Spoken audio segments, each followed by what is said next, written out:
Welcome back to my channel. Ang i-share ko naman sa inyo ay ang isang lugar dito sa famous na lugar dito sa Hong Kong na matatagpuan sa Whampoa Garden, Hong Ham, Kowloon.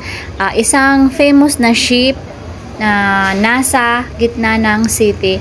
Kung mag-i-MTR kayo, baba lang kayo ng Whampoa Station, exit C1, exit C2 and D. Paglabas nyo, malapit na. Makikita nyo na yung famous na barko na yan. Samahan nyo ako at alamin natin kung ano ang nasa loob ng barko na to. Kung anong meron sa loob nito.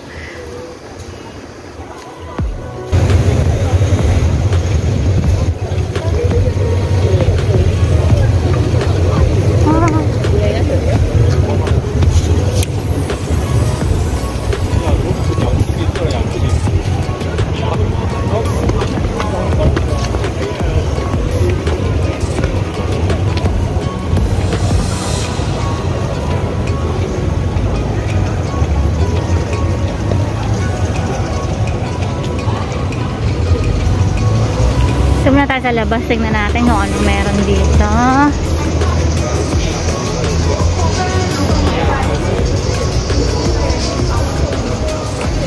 So ayan, parang ano din siya, parang bagyo, ay parang barko din siya. And may kadugsong pa siya din Aeon style. So dito muna tayo sa loob mismo ng barko. Ayan.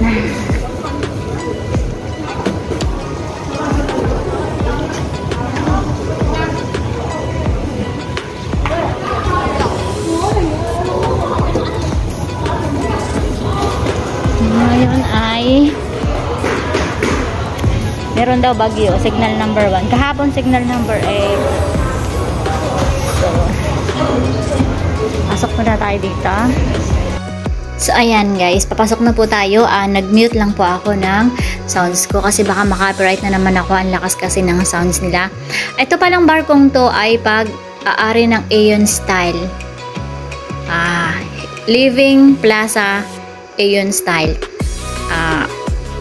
Ang nandito sa part na to as yung mga mumurahin, like mga $12 ang pinakamababa ang bawat item, at depende sa item meron din siyang mas mataas pa sa $12 pero mas marami ang item na tigda $12 kaya marami rin ang pumupunta dito kasi ang mga inject mahilig din sila sa mga mumurahin katulad natin.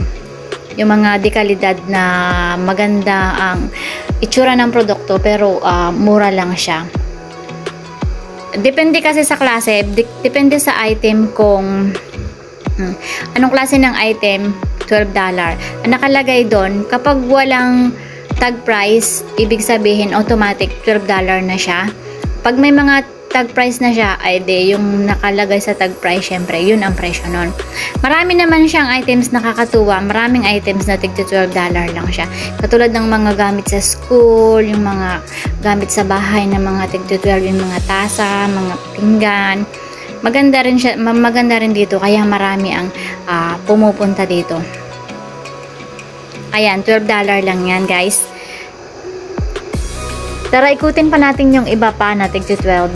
Mamaya tayo pupunta sa ibaba para makita natin kung ano naman yung mga andun. Dito muna tayo sa taas.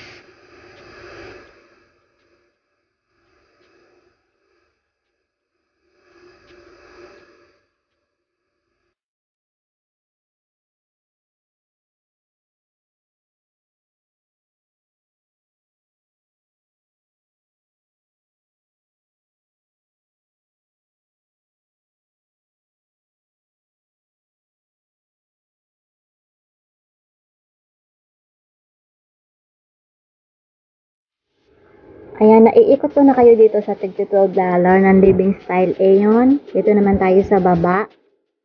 Ayan po pala ang way na yan ay papalabas na o papasok. Mamaya dyan ako dadaan para makita natin kung ano ang itsura ng kabilang gilid niya. Nandito muna tayo sa baba. Tingnan natin kung anong meron sa ibaba ng Aeon Style na to.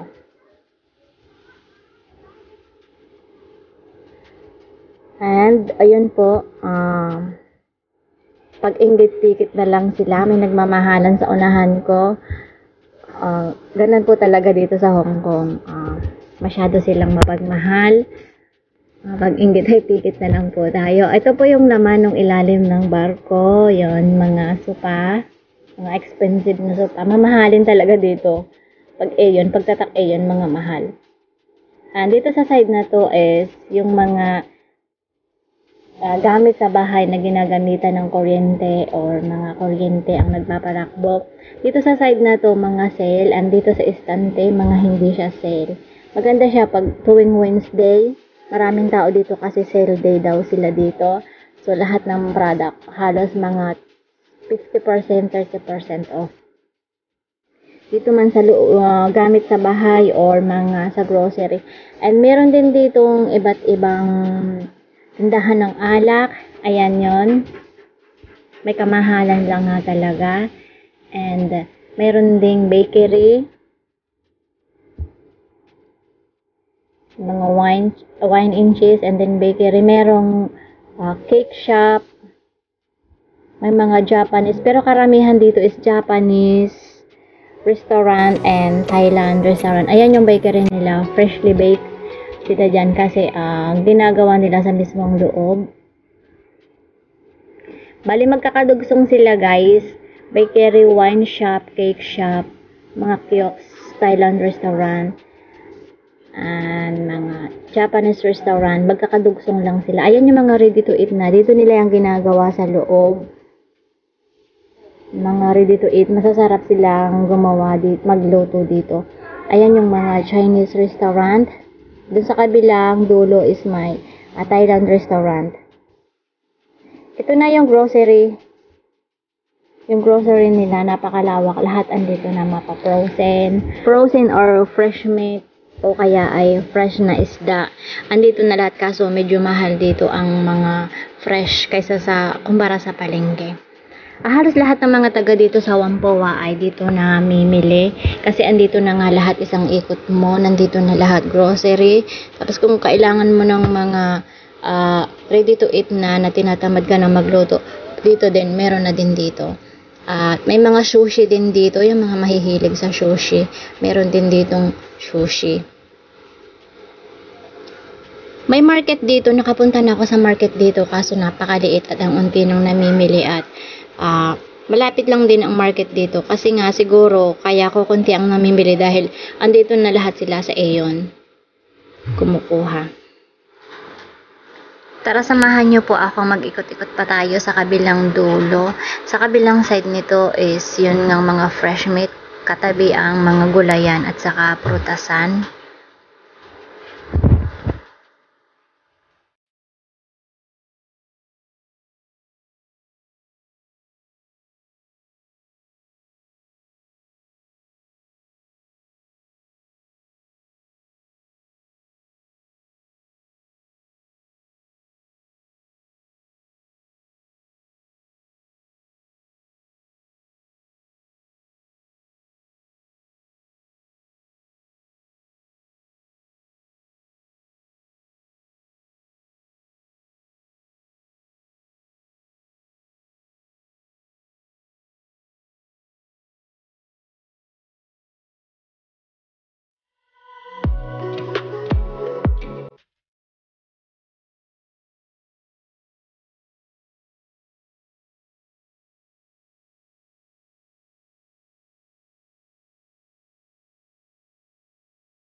Itong side na to ay ang mga gamit sa bahay, katulad ng mga unan, mga beddings, lahat ng klase ng gamit sa bahay, makikita mo dito.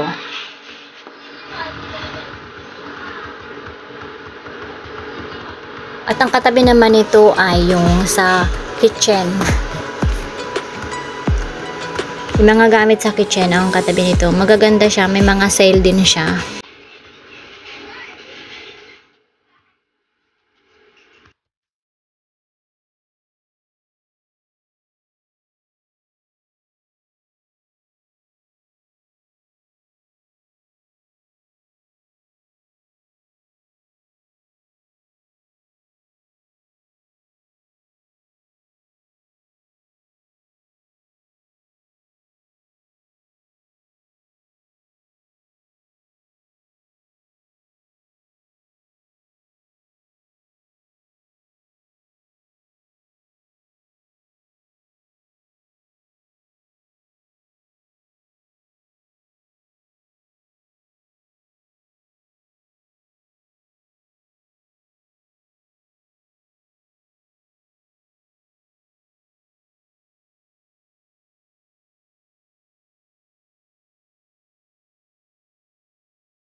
So guys, ayan na po yung kabuuhan ng laman ng barko.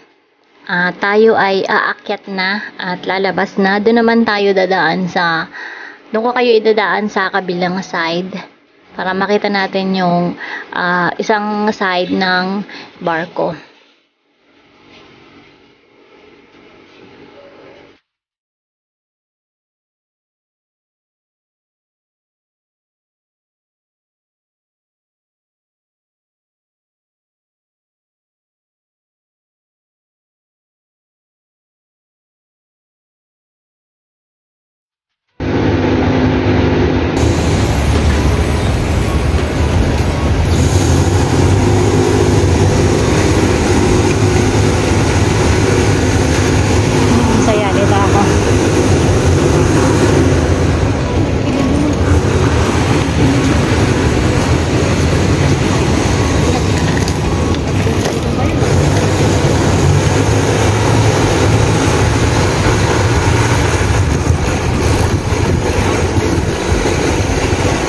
Meron pang makulay na daanan.